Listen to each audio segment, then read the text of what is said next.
I think this is a fresh and new story that we haven't done before as part of Pony, but the characters are the characters that everyone has grown to really love. It has the same heart, the same humor, the same great characters, the same amazing songs. So although the form has changed, the spirit of My Little Pony is still very much alive. Everyone always asks me for spoilers for the next season or for the movie, and I always say, you're gonna really like it.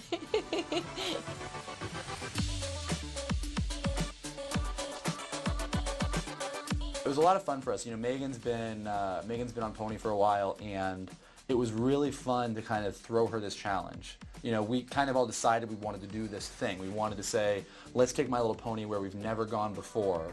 Let's make them human. When I first heard this, you know, I really was thinking what would be the best story for this, and who would we take into this world, and how would it work? It's kind of a scary thing. I mean, like, it's have we jumped the shark? Are we going too far?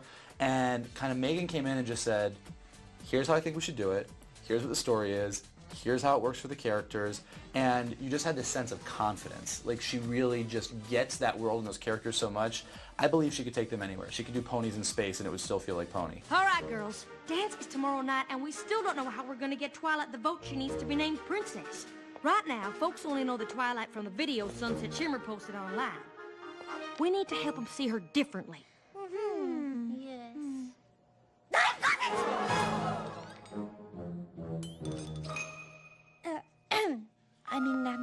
Perhaps I have a solution. The very first episode of the entire series is about Twilight in pony form going to Ponyville and sort of meeting all the ponies who will eventually become her friends.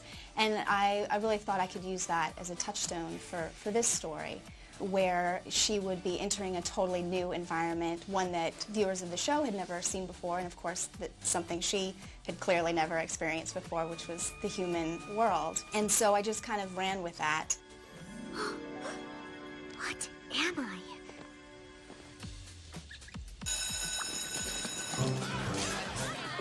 It was particularly fun for me because it was actually so well done and so well written, and when she first starts learning where she is and what she is and how it all works, it's very charming and sweet. Just need to fill this out and you are officially up for the coveted Princess of the Fall formal crown.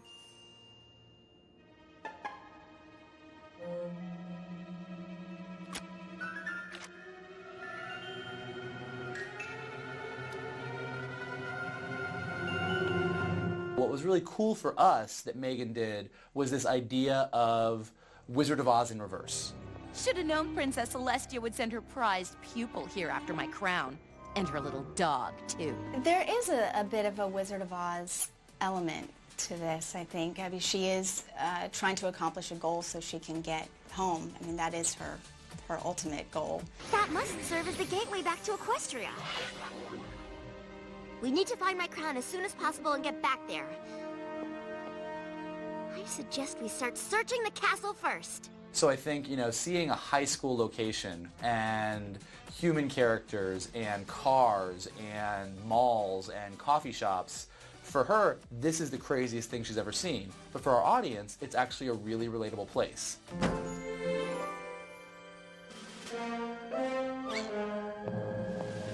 Excuse me. The great and powerful Trixie! Need some peanut butter crackers. Voila! And we also introduce a new character, a new villain, Sunset Shimmer. She's a pretty nasty character. What did you do with my crown? Sorry it had to be this way. Princess. I really liked the idea that if there's really a true villain in the world, it's probably the high school mean girl. And having Twilight have to face that type of villain in a high school setting was really exciting to me. This looks terrible. There should be more streamers near the stage and fewer balloons. Yeah! Streamers! And fewer balloons! Fizzy apple cider? Ugh, this is my coronation, not a hoedown. Well, now, it ain't necessarily gonna be your coronation this time around. Oh, Is that so? You country folk really aren't that bright. Must be why the other students say such awful things about you. Part of the fun of this DVD is when you do get to meet all the human versions, you're like, oh, it's Pinkie Pie. Oh, it's Rainbow Dash. Oh, it's Twilight. You get their energy and who they are right away.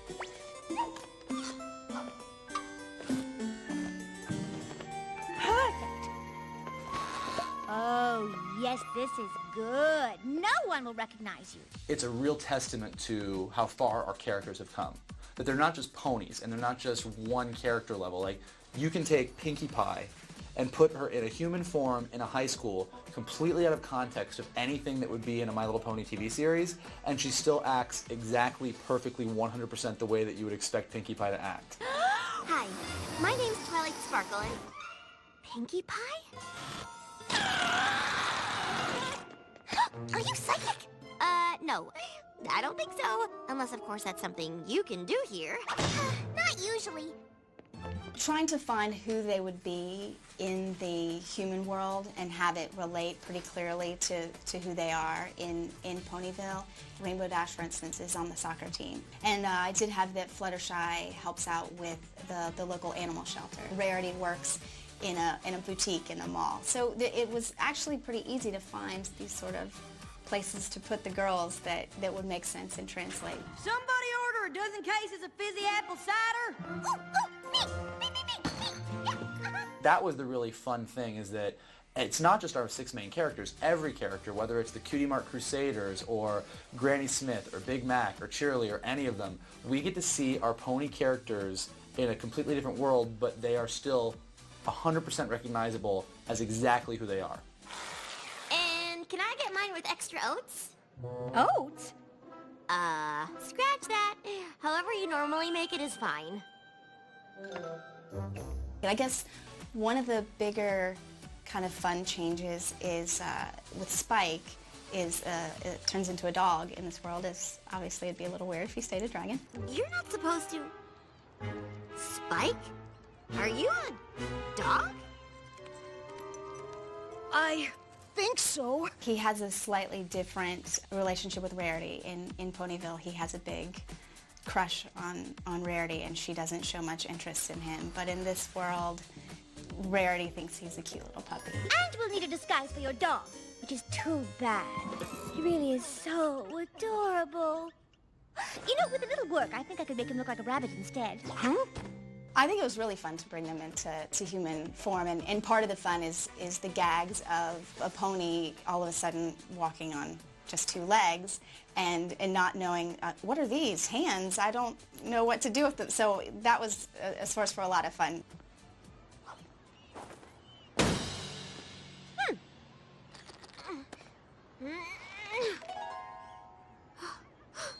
My magic, it isn't working. Makes sense. You don't exactly have your horn. What? We really need to find you a mirror. What fans of My Little Pony are going to like about this is seeing their favorite characters interact in a world that's very relatable to them. So things that we would never do in the show, you know, you would never take Twilight and her friends and send them to a coffee shop, or send them to the mall, or send them to gym class. We get to see how Rainbow Dash, Rarity, Applejack, Pinkie Pie, Twilight, and Fluttershy actually would be in a high school. I certainly think that if you were in middle school or high school, some of the experiences that she has there really would directly feel like something that you have gone through or seen your friends go through. And the fact that it's with this kind of beloved character, I think makes it really special. Oh, we've got to stop bumping into each other like this. We know that when little girls play with our ponies, they often kind of impart their own feelings and their own perspective on our ponies. So we're now kind of connecting that in animation, and it's really fun to see. Wait a minute. Let me get this straight. You're a pony? You're a princess? You're from another world? Mm-hmm. That is awesome! Oh, well, what princess? See? Told you. The demographic for the fan base of My Little Pony has become so broad, and there's so many people that like it, that I really think you could take these characters and put them anywhere and still make it feel like Pony. I think we could do some other types of alternate worlds where they could take on some different forms potentially, but the human one is just makes the most sense to me. Well, now that they have gone to high school, I'm pretty sure it's time for a CG full-length animated feature with some real people in it. I suggest Tara Strong.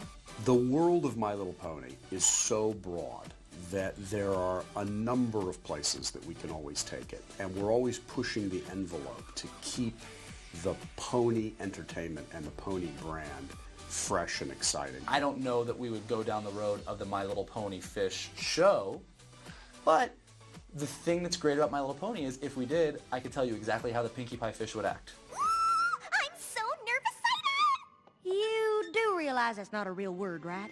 I would say the ultimate message, and really the theme of it, is that people can look so different, have different interests, but if you give people a chance, you're going to find that you have a lot more in common. I would say the message in the film pretty much coincides with the series, where friendship is magic and working together, and this whole mystical world that if you believe in yourself and you believe you can accomplish things, that anything can get done. It's about being friends and making friends, and also accepting each other for our differences and coming together and unifying as a group. It's a message that I feel like has been out there, but it's one that is worth repeating as much as possible because the world is getting smaller.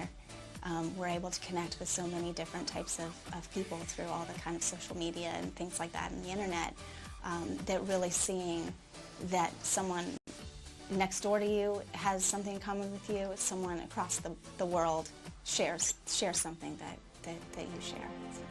The magic of friendship doesn't just exist in Equestria. It's everywhere. You can seek it out, or you can forever be alone. The choice is yours. But all I've ever done since being here is drive everyone apart. I don't know the first thing about friendship. I bet they can teach you.